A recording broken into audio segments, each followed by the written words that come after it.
We've been gone for the holidays and a little after that, but we welcome you back. It's the Red Storm Roundup, back from the studios of CEC TV, and we're going to get you all caught up with all of the events for men's and women's hoops over the last month and a half.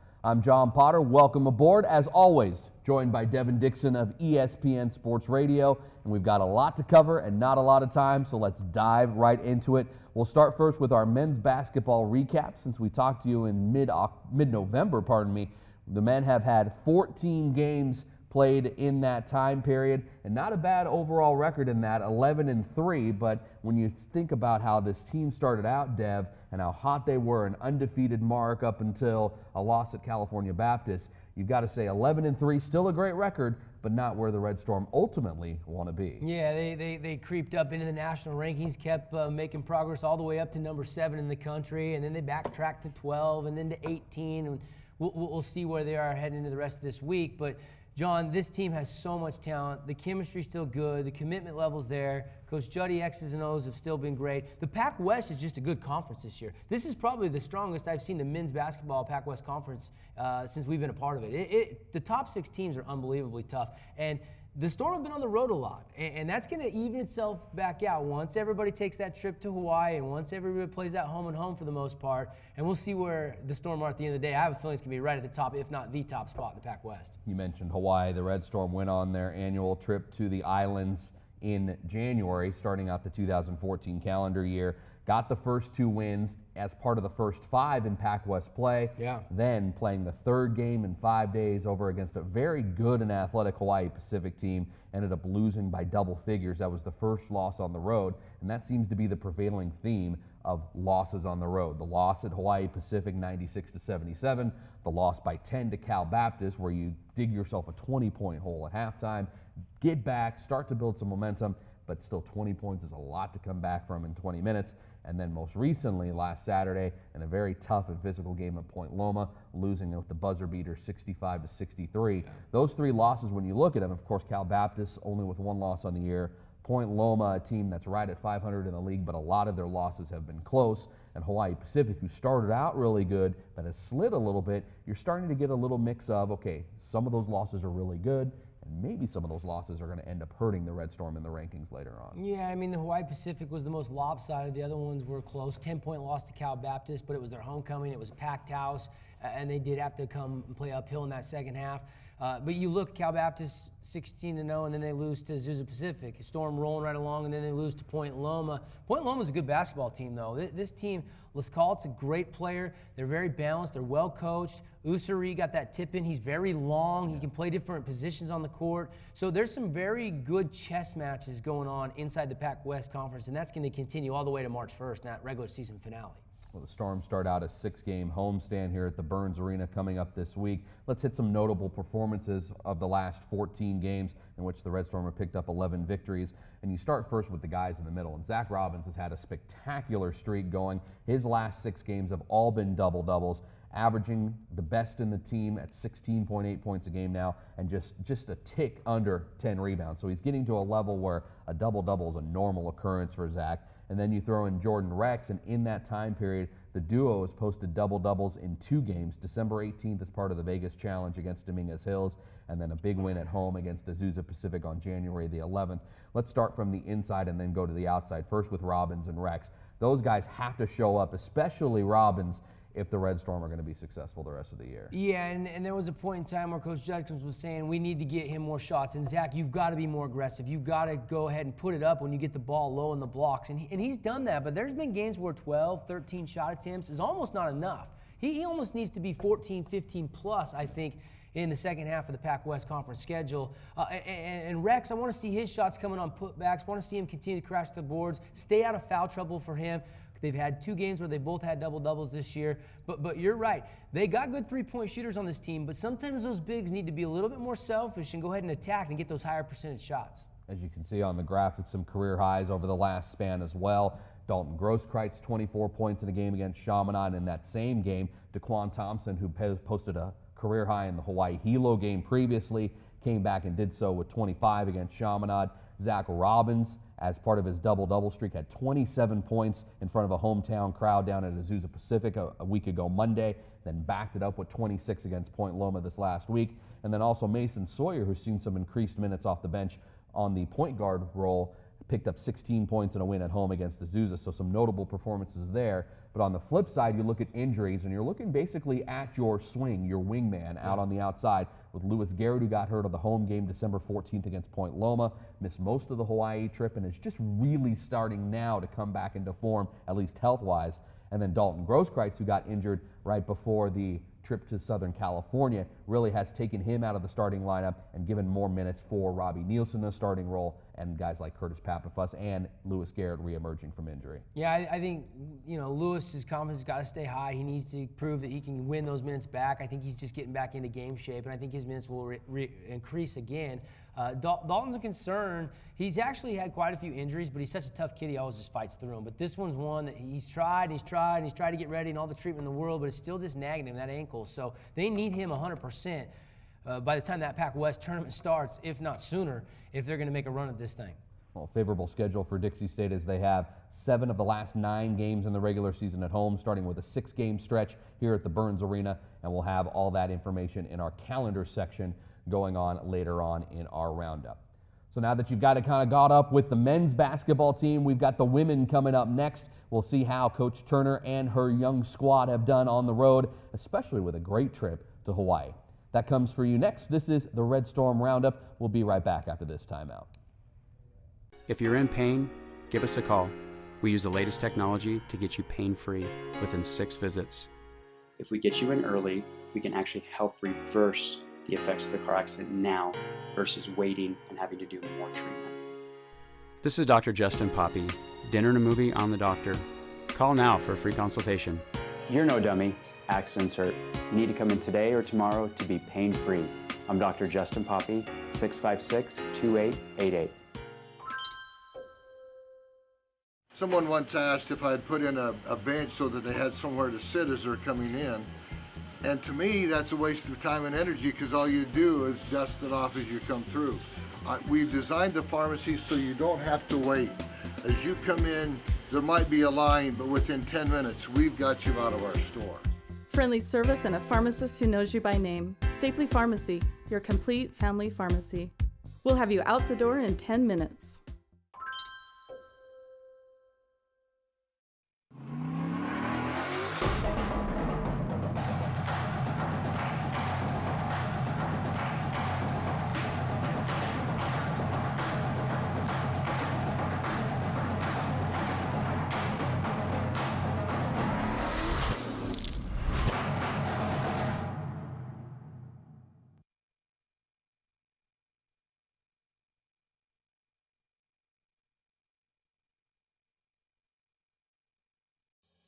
We've been in business for 27 years. Our specialty, of course, is pizzas. We have calzone salads, pasta. We use whole milk mozzarella cheese. I think the most important thing that makes good pizza is the crust, and then the marinara sauce, and then fresh toppings. It's great food. The price is reasonable. You come and try it. I promise you, you'll love it, and you'll come back. Just come into Roy's and give us a try. It'll be the best pizza you'll ever eat. Welcome back to the Red Storm Roundup. John Potter back with you. We've kicked Devin Dixon to the curb. I don't quite know why, but we have. So I'll run the mothership solo as we talk through our women's basketball scoreboard. 16 games for the Red Storm since the last time we spoke, and a break-even 8-8 record as we take a look at the scoreboard graphic. A big win for Dixie State University women's team as they picked up their first win in the Las Vegas Challenge over in Vegas. Last year in the inaugural tournament went 0-2. This year got their first win in the event history against Western Oregon. Then a very good sweep for Dixie State University as they went to the Hawaiian Islands and picked up wins against Hilo, Chaminade, and a pretty good Hawaii Pacific team. A very good battle in that last ball game, getting a W there. And then 2 Pac West wins over Fresno Pacific, a team that's trying to build under a first-year head coach, Lindsey Wilson. And then most notably, the last game over in San Diego, coming back from a deficit at the half and picking up a nice win at Point Loma, 70-67, behind great performances individually from Taylor Mann in that game, who had a double-double of 17 points and 16 rebounds, as well as a good team effort with players like Nenea Woods coming off the bench, and a good starting performance again from Haley Homestead, who's been one of kind of the stalwarts for this women's team throughout the season. Haley leads our notable performances throughout the 8-8 stretch for the Dixie State University women's team, as she leads the Pac West at this point, averaging 21.6 points per game, and she scored a program best 42 points in the Red Storms win on the road on December the 7th over at Fresno Pacific. Another record-setting performance individually came from Kayla Miller at Azusa Pacific earlier this month. She set the Dixie State single-game record for three-pointers in a game with 8. She actually tied the record in the first half with 7 made shots, and then made one in a very low-scoring and kind of defensive-dominated second half. So the Storm ended up falling in that ball game, but individually she set a great record. Kind of like the men, you see an emergence of post players starting to get some dominance on the rebounding numbers. Taylor Mann and Haley Emmerine have both set career highs over this past stretch. Taylor Mann in her season already has 5 double-doubles, including a stretch in Hawaii where she started 4 consecutive games that trickled over into the Red Storms win, or a game at home against Azusa Pacific. And then Emmerine has had 7 games so far this year with over 10 rebounds and had 2 season double-doubles. She's more of the offensive rebound, get it, put it back, and try to get some points. So nice emergence of the post play for Dixie State University women. But the prevailing theme that seems to come, and it's not only limited to the women, it also deals with the men, is defense.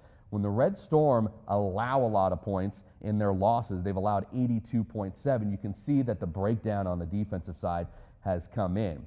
Where they actually play team defense and talk with each other and communicate and switch on screens and everybody crashes the board, you can see in the wins for Dixie State University, they're only allowing a shade over 70 points per game. So that's a theme you start to see from Katharina Turner-Moore in practice, a focus on defense.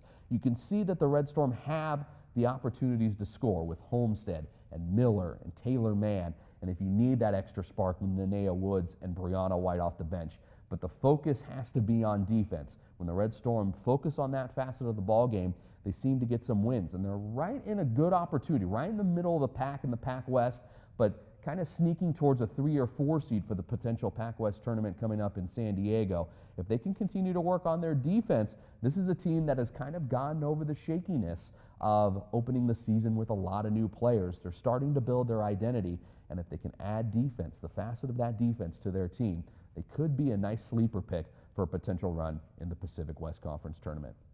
Like the men, the women will be at home starting a 6-game homestand in the Burns Arena, and we'll have that information in our calendar of events, as well as what's going on with baseball as they kick off their weekend with the Baseball Dugout Club weekend, as well as a tip to the cap to a national championship team. And we'll also name our Northwestern Mutual Athletes of the Week. That comes to you next. We're on the Red Storm Sports Report back in the CEC studios.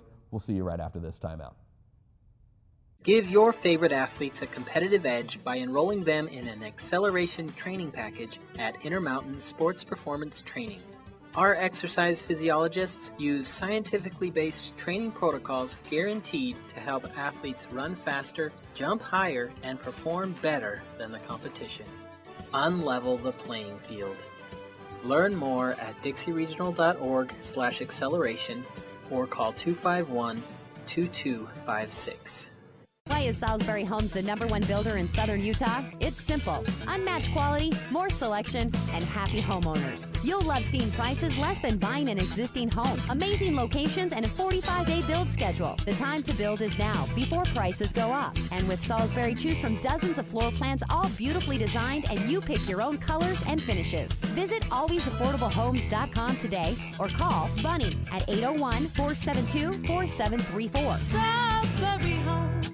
If you're in pain, give us a call. We use the latest technology to get you pain-free within 6 visits.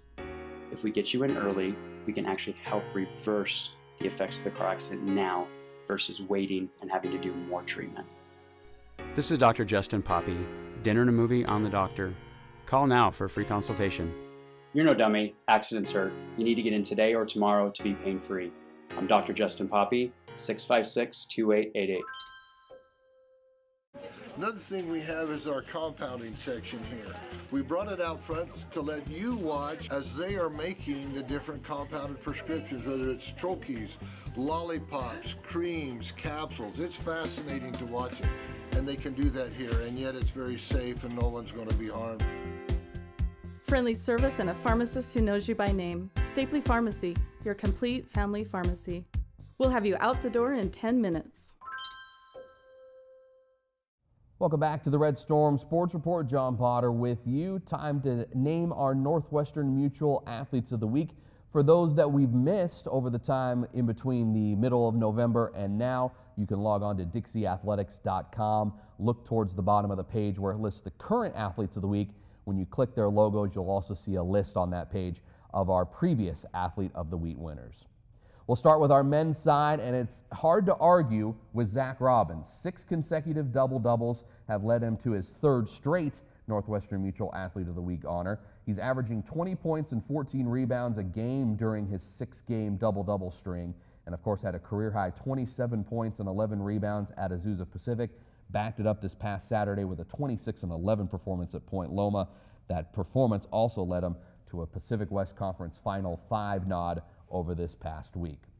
For our women's side, it's Taylor Mann, the post player for Dixie State University, that gets our women's nod. A season-high 17 points, 16 rebounds, added 5 block shots and 3 steals in the win at PLNU, and then also made a big rebound and sank 2 clutch free throws to give the Red Storm a 3-point lead late in that ball game. Taylor Mann, who has 5 season double-doubles, named our Female Athlete of the Week. Those, as always, are presented by our sponsor, Northwestern Mutual. Time to look at the upcoming events for this week, and we start with our baseball team, who will kick off the season with their Dugout Club weekend. It's a whole kind of couple days of festivities, starting first with a golf tournament and their booster dinner on Friday night. The booster dinner will be here at the Gardner Center, and former Dixie State coach and now current BYU baseball coach Mike Littlewood is expected to be the keynote speaker for that event. Then on Saturday, the alumni game will be at 12 noon at Bruce Hurst Field. A lot of members of the 2004 National Championship Junior College team will be in attendance, and I'm getting some word from alumni, especially those who played over the last couple of years, that they are very excited to try to go against this Dixie State baseball team and get a W. So that'll be at 12 noon over at Bruce Hurst Field. And then the night will conclude during the halftime of the men's basketball game, as those members who are here for the 2004 National Championship 10-year anniversary celebration will be celebrated over on the court at the Burns Arena. I get my facilities confused here. Hurst, Hanson, it's all good. But they will be at the arena Saturday night at the basketball game. So again, big weekend for the men before they start out their season 2 weeks from now over in Southern California against Cal Poly Pomona. We'll have our baseball preview for you next week here on the Roundup. Basketball also takes center stage this week with 2 games in Pacific West Conference play. Thursday, the men will play Academy of Art at 7:30. We welcome in former Dixie State point guard and now second-year assistant coach Jeremiah Barnes back to the Burns. That'll be on Thursday at 7:30. And then a tough matchup against an always perennial kind of thorn in the Red Storm side, and that's the Dominican Penguins coming in Saturday at 7:30. Again, Dominican maybe not the win-loss total that they want to be under head coach Booker T. Harris, but a very solid team that will give the Red Storm some troubles. It'll be the first matchup between both Academy of Art and Dominican against Dixie this year before the Storm head out on their final regular season road trip against those 2 teams later on in February. For the women, they've got the similar schedule, as they'll have the Urban Knights of Art U Thursday at 5 p.m. inside the Burns, and the women will then have the Dominican Penguins on Saturday. The Academy of Art game is going to be very tough. The Urban Knights only 1 loss so far in Pac West play. A very solid team under former Dixie assistant coach Lene Larson. She's now in her 3rd year over in San Francisco. And then a very winnable game on Saturday against the Dominican Penguins, as long as the Red Storm come in and play their best. So just as a quick recap, Academy of Art on Thursday, women at 5, men at 7:30, and then the Penguins of Dominican on Saturday, 5 and 7:30 as well. We hope you have made your plans to join us at the Burns Arena. If not, we'll have you covered on various media outlets, on the radio for the women both Thursday and Saturday, on the campus station 91.3 The Storm starting right around 4:45. For the men's game, they'll be on ESPN Sports Radio 106.1 FM with myself and Devin Dixon starting right around 7:15 with the Intermountain Sports Medicine pregame show. Again, we want you to come out to the Burns, enjoy the festivities and the giveaways as well as being a part of the crowd. But if you can't make it, of course, we've got you covered, as well as TV for those games on CEC TV with our great staff here over from the Jennings building. With that, I think we've got you all caught up. At least I hope we've got you all caught up with everything that happened in the world of basketball over the last month and a half. We'll have more basketball recaps as well as some highlights from their games against Academy and Dominican coming up on next week's show. But we also dive to the baseball field at Bruce Hurst as we will have our baseball preview get you ready as Chris Fainauer and the boys try to win the Pacific West Conference title. For an absent Devin Dixon and all of our great crew here at CEC, John Potter wishing for you a great rest of your day. This has been the Red Storm Roundup. We'll catch you on the flip side. Bye now.